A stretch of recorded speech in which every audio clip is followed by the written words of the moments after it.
A man came home from work. A government official told him he had to move out immediately. The government decided to demolish the 7th floor of the building.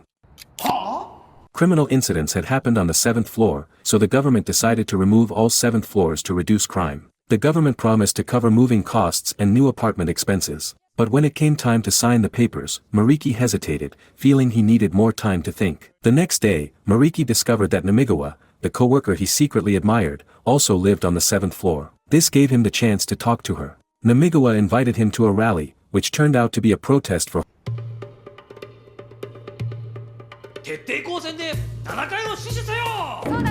Mariki couldn't believe it. People were resisting the government just because they lived on the 7th floor. The residents viewed it as oppression, deciding to either fight to the end or go down with the 7th floor. Mariki was brought on stage, introduced as a new member, and reluctantly took the 7th floor headband.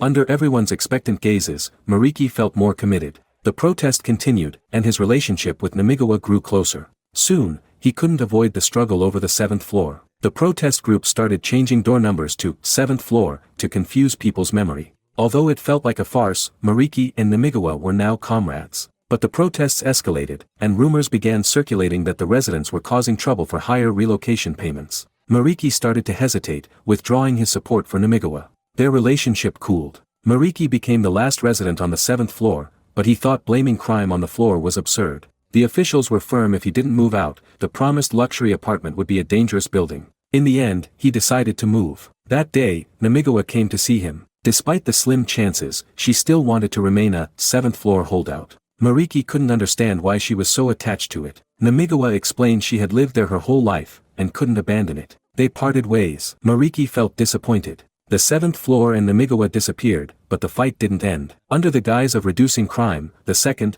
3rd, and 5th floors would also be demolished. So protests like changing all door numbers to 7th floor would never truly end.